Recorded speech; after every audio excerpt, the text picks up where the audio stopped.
Disclaimer.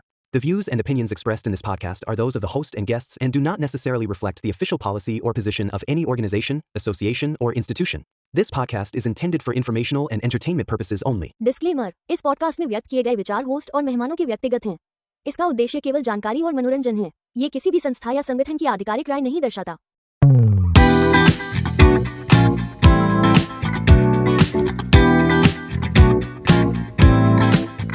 कहते हैं जिंदगी रूटीन और जिम्मेदारियों का नाम नहीं है। जिंदगी हमें मौका देती है कई बार खुद से मिलने का, खुद से बातें करने का और खुद को जानने का।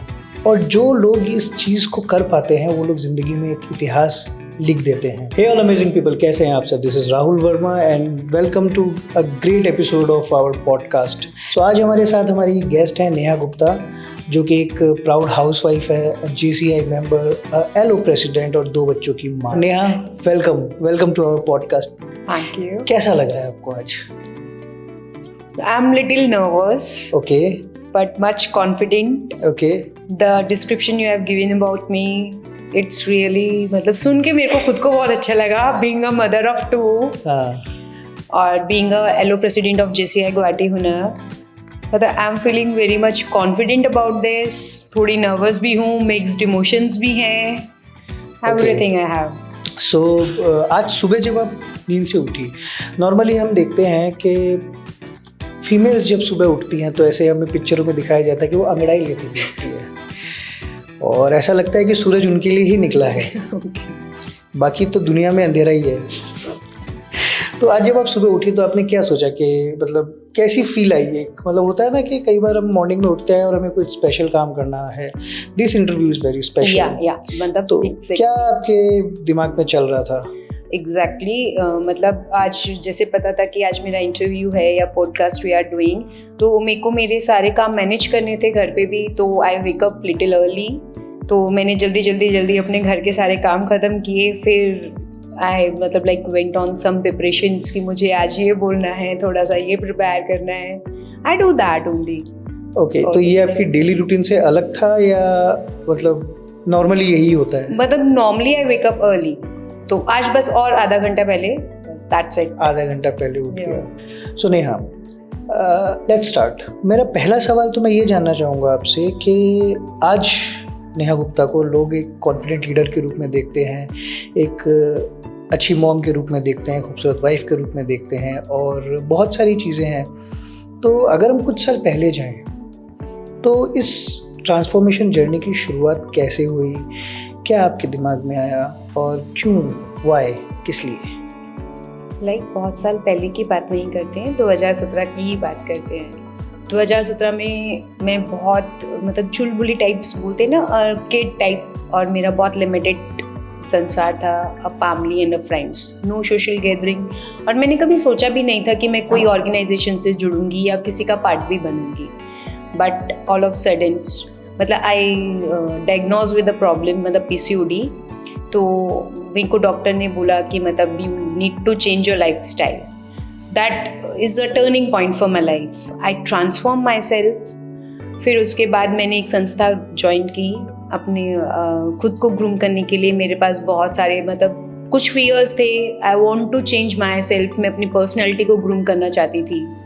तो उसके लिए मैंने I connect with JCI and 2 out the years, मतलब ये 6-7 ईयर्स का जर्नी है जिसने सब लोगों ने मेरे को देखा है ट्रांसफॉर्म होते हुए। पहले जहाँ मेरे को स्टेज पे चढ़ते हुए भी डर लगता था, आज शायद मैं मोर कॉन्फिडेंटली वहाँ जाके एकदम इम्प्रॉम्प्टू स्पीच भी दे सकती हूँ आज की डेट में। मुझे एक बात बताइए कि इस जर्नी में ये जो पूरी की पूरी आपने 2017 से आप कह रहे हो कि आपने शुरू किया, और इस ट्रांसफॉर्मेशन की जर्नी का मोटिवेशन आपको कहाँ से मिला और कौन कौन से हर्डल्स आपके सामने आए?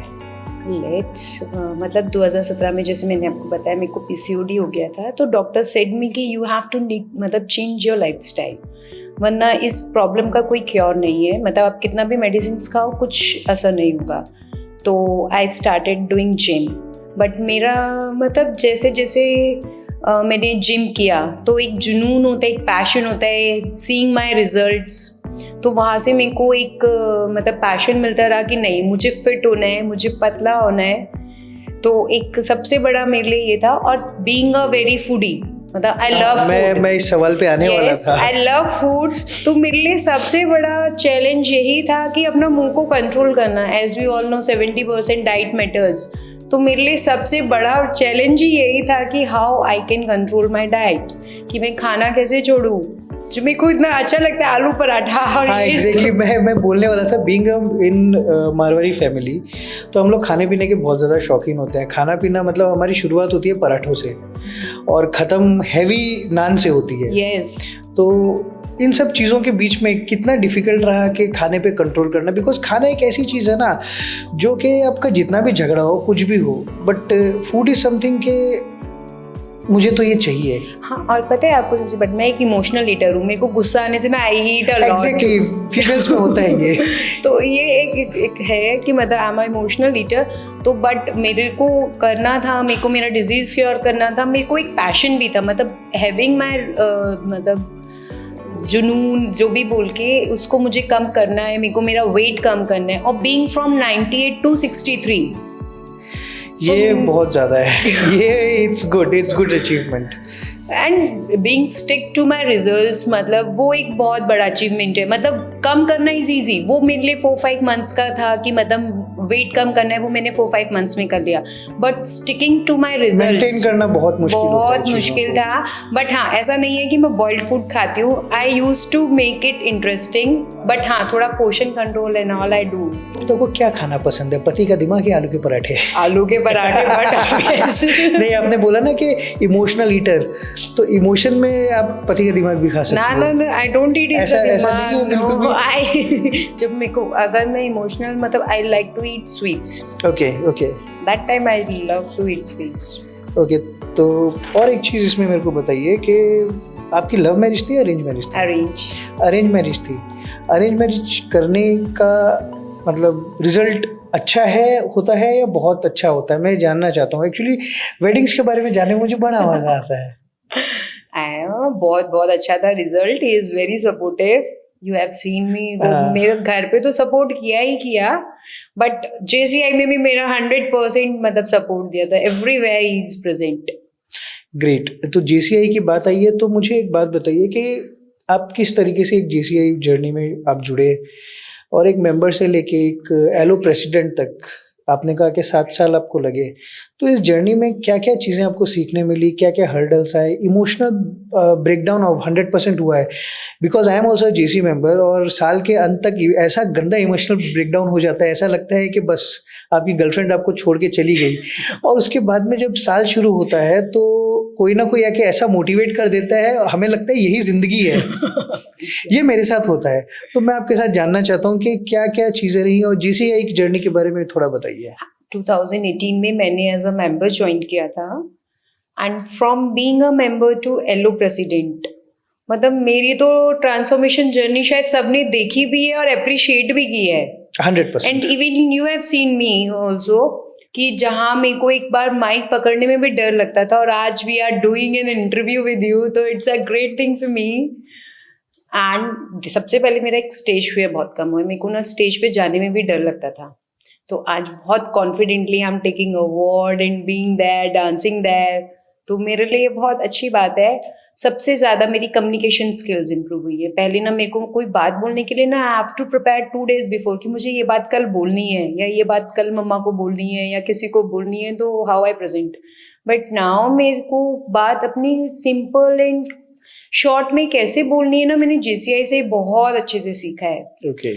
और सबसे बड़ी बात JCI से मैंने सीखा है how to present myself, मतलब कहाँ पे कब कितना कैसे बोलना है, ये JCI बहुत अच्छे से हम लोगों को सिखाता है, हम लोगों की पर्सनालिटी बहुत अच्छा से ग्रूम करता है। If we really want to learn something, JCI is a one thing to join. मतलब आई मस्ट से कि मतलब लोगों को ज़रूर JCI ज्वाइन करना चाहिए फॉर दिस।